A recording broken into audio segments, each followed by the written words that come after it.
Okay, now let's watch the 3-star attack by Dale. As I said, this is on a different base, on number 6, but there are a couple of things that I think are instructive about comparing this first attack with the second attack, even though it's on a different base. I'm going to pause here. And Dale again, in this case, I'm going to doodle on it.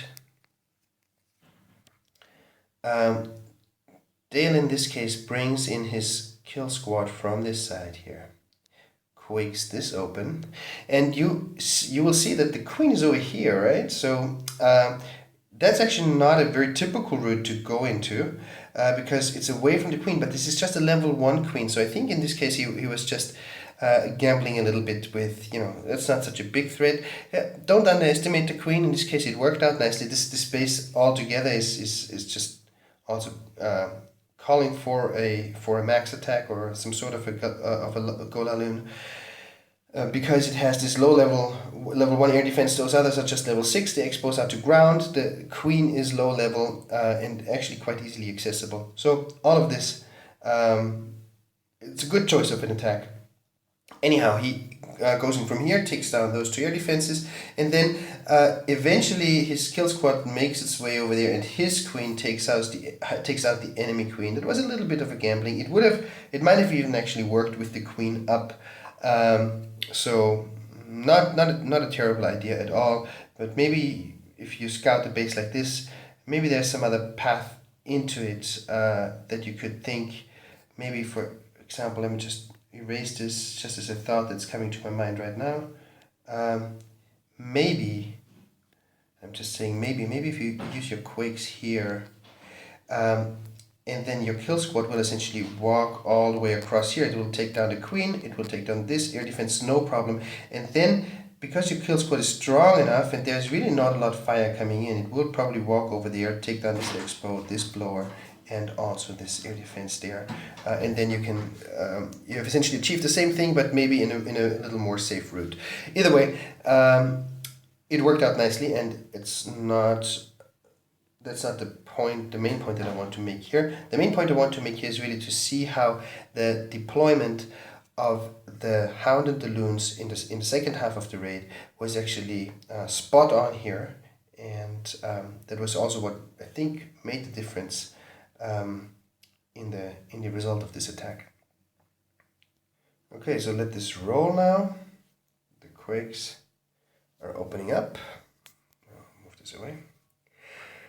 Actually, as you see, this little M over there, I'm recording those things with MobiZen, and it's also, I think, written down here somewhere. There's a watermark.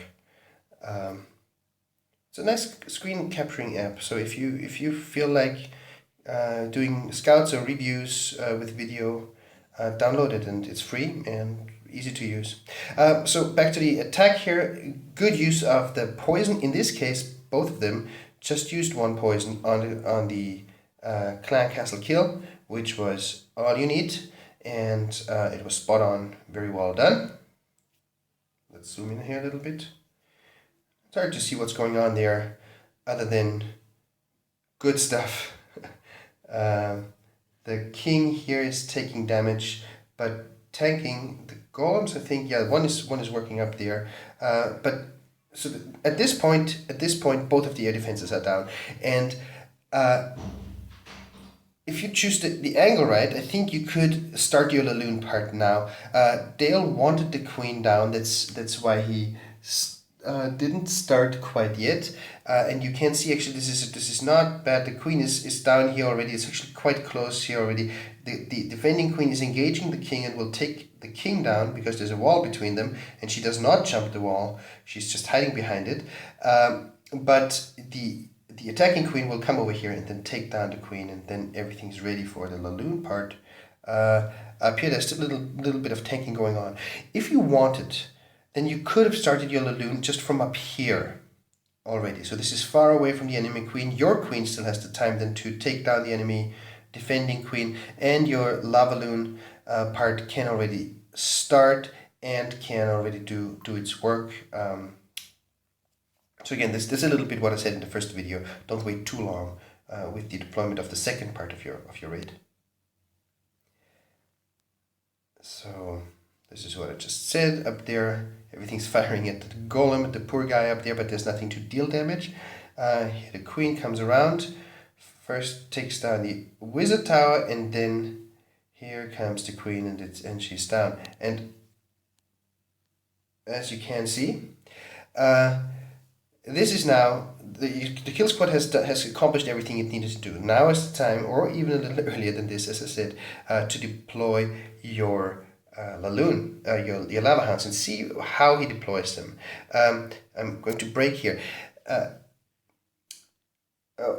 So again, both of the lava hounds from the same direction, from the same angle, that is not ideal. So I think I would have started one down here, maybe at the mighty statue, or like the Pekka statue, go across here, and then the second one coming from up here. Also, Shanif did this. He launched the Clan Castle Hound first, because you actually want the strongest hound on the first air defense, because it'll have to tank most, and it'll also give you most of the pop, so you want it to pop. But you'll see that the loons are coming from behind here. So had he brought the loons from here now, that would have been the same awkward position as Shanif found himself in before, that the loons would have to go this way and that way. But you want your loons to just move in one direction, in this case a clockwise direction here across the base. And this is what worked out very nicely here. Let's keep rolling. Here, first, and they are nicely targeted in pairs. Always note that your air targeting defenses are what you first want to tackle. Cannons you can actually leave out. But you want to have at least a bulk of 6 to 8 balloons behind your first two lavas as they are coming in. And they're very nicely moving through the base. Actually, up to now, none of the lavas has popped. The max lava has now come in. That's never going to pop. Actually, one lava has popped already. It's because there are some pops doing cleanup over here. So that raid went close to its time because there were 2 lava hounds still up because of the low-level air defenses and not enough shooting at the lavas. So the extra pops would have helped a big deal to cut this attack short, but in general, like you can see here, there's no defense left standing actually since quite a while now, and there's the cleanup happening up there. It's a slow cleanup. There's still a wizard at work down there, so it's always good to keep maybe 1 or 2 wizards in your back pocket to help with the cleanup on the other side where the loons are not going at that moment. They split here, and I think that is what saved Dale and what saved the 3-star, because otherwise it would have been very, very slow because they're moving so slowly. Anyhow, very nice attack. It is going to be a 3-star. I'm going to speed up the cleanup process here. Nicely done, and I think again what could have been seen in this attack, in the second attack, was that the deployment,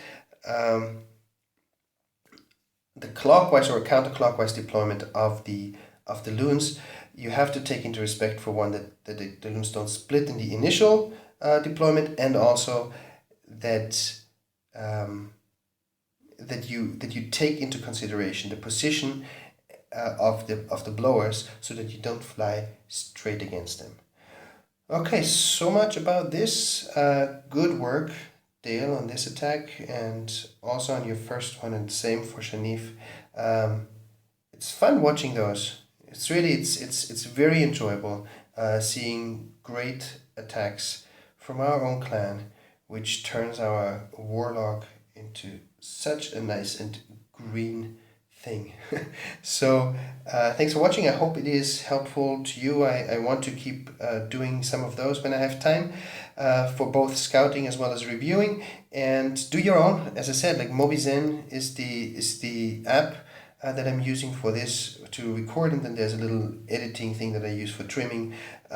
It's very simple. I can all do it on my phone and then upload it to YouTube, and then from there to the web page.